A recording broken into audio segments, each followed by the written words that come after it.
Welcome back to Patrick Christie's Tonight. Now, Reform UK MP Lee Anderson has lashed out at the Met Police after a man who made direct death threats against him on X only received a caution. The 53-year-old man who posted that Anderson's time was up and that he was going to track him down and kill him was arrested but never charged. Instead, he was just given a police caution. So, writing to the Reform UK MP to explain the decision, Detective Sergeant David Cryan said, "I have no reason to think the threat was real or viable as a threat to kill. The gentleman in question is a 53-year-old autistic man who has never been arrested before. He's got no previous convictions and is a carer for his elderly mother." Well, this comes after a man was jailed for 3 years back in March for threatening to kill the Energy Secretary, Ed Miliband. Which certainly begs the question, what's the difference between Lee Anderson and Ed Miliband, apart from the obvious? Well, Lee Anderson, I'm very pleased to say, joins us now. Lee, thank you very, very much. Do you think that if the likes of Yvette Cooper, for example, had received this kind of threat, that person would have been given a caution? Yeah, I think this person would have probably had their doors kicked in, Patrick, and dragged out, chucked in the van and taken away for some probably serious questioning. Another thing which I've not told you about this case, this was a case picked up by our parliamentary team here in Westminster, and I wasn't made aware of this threat by the police until a month after this threat. So, I mean, this man could be lurking around in London. He's made a vile threat against a member of Parliament, and it's took a month for police to actually inform me. You know, we're on red alert, some of us MPs are. Patrick, we're always looking over our shoulder, worried about getting to work, and especially in the city as well with things that go off. And I just don't think it's good enough. I don't think they're taking the safety of certain MPs from certain political persuasions seriously enough. Like you just said, I mean, Ed Miliband had a threat, and we know what happened there. The police said that there's mitigating circumstances here. The individual who, you know, we're not going to name is apparently autistic. He's never committed a crime before. He looks after his elderly mother. I mean, do you buy any of that? No, I mean, what sort of boxes is he ticking there? So if you're autistic and you look after your mother, you're quite within your rights to go out and try to kill somebody. It's absolute nonsense. It's weakness. It's spineless. It's pathetic. It's two-tier policing. We know this, Patrick. So you honestly think this is a prime example of out-and-out two-tier policing? If they say, the police officer in question says he doesn't believe for a second that this was a viable threat, Lee. I mean, he has actually literally said to you he's going to kill you. Well, I mean, this is not for the police to make this decision, Patrick. A court should make this decision. It should go to the CPS. He's made a threat to kill. It's as simple as that. But you've got to look, Patrick, what's happening in and around London. We've got a useless mayor who is the police and crime commissioner, and people like me who tend to speak their mind, who are from a different part of the country, probably went to a different school. They don't like people like me, especially the Reform Party. So we're fair game. It's OK to say these vile, nasty things to Reform UK MPs, but if it's a Labour MP, you know, the police are knocking on your door, you slap the old bracelets on and you put away. Do you feel like it's a matter of time before something very serious does happen to someone like you or Nigel Farage?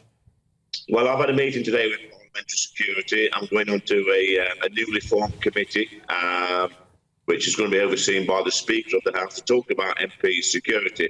And the point I made, Patrick, today in two different meetings with security in Parliament is, if there's no consequences to people's actions, you can put all the security measures in place in the world. If there's no consequences to lunatics like this making threats to kill, then they will keep doing it.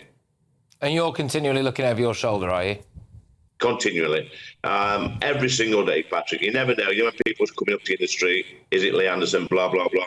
You never know if that's the one who's going to have a real pop at you. So, yeah, it is worrying, Patrick.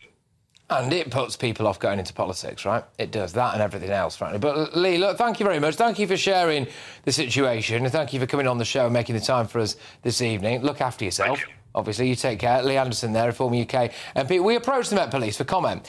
They are yet to respond, but there we are. Organisers of festive fairs across the UK fear that they could eventually die out because of excessive security measures implemented due to the threat of Islamist terrorism. So back in November, Manchester Police confirmed that the presence of armed police officers will be heightened around the Christmas markets, urging visitors to remain vigilant at all times. Why could that be, I wonder? Well, Surrey Police have now said the same thing today, reassuring the public this is all part of routine foot patrols. Well, it's not, is it? I'm sorry, it's not routine. And in Bath, bollards such as these were put up outside the market to prevent vehicle access to the surrounding roads. I wonder who might be driving those vehicles. This all comes as Germany's security agency last week said Christmas markets could be a target for those with, oh, here we go, Islamist motives, due to its symbolism of Christian values and Western culture. Look, I mean, come on, is it time that we just fronted up to the fact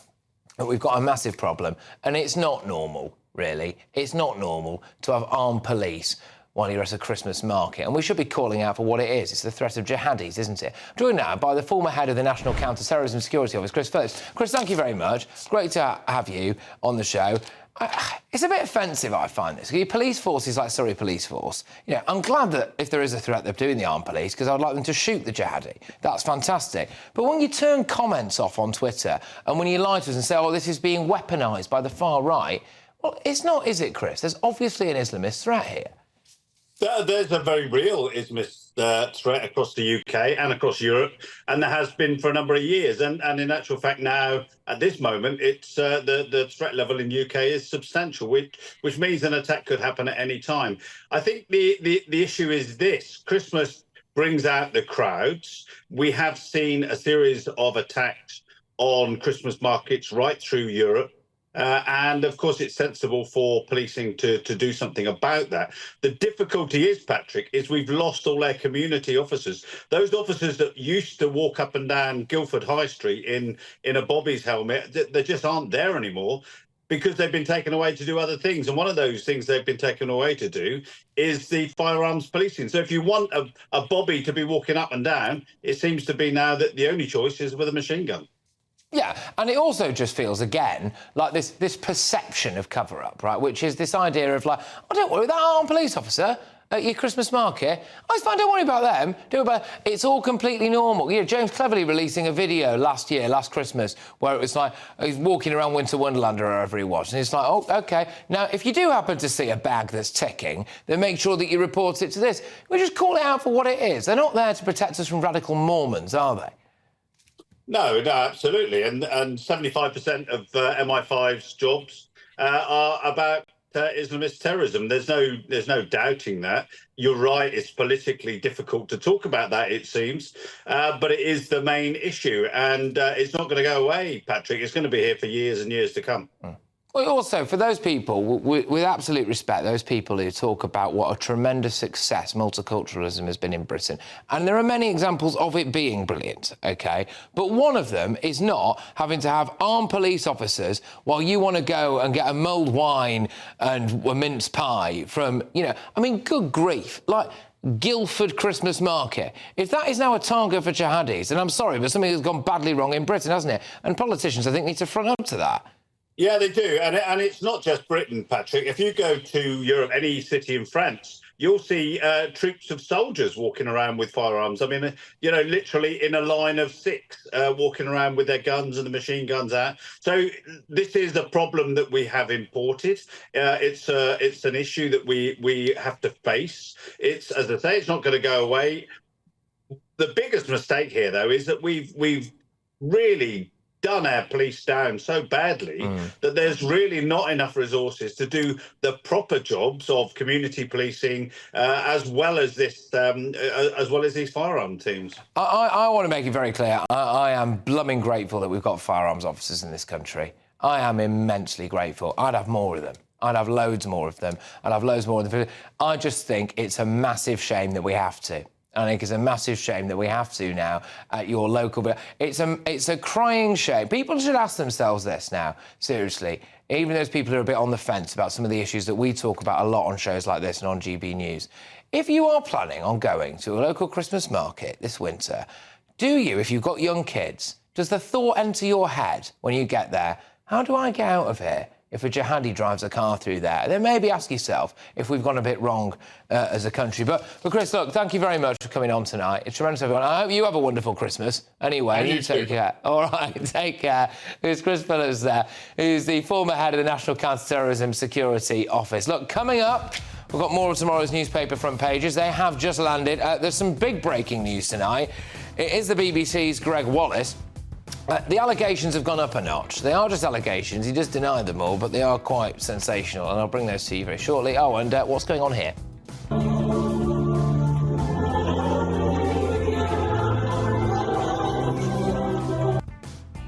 Yeah, all that and much more very soon. Don't go anywhere.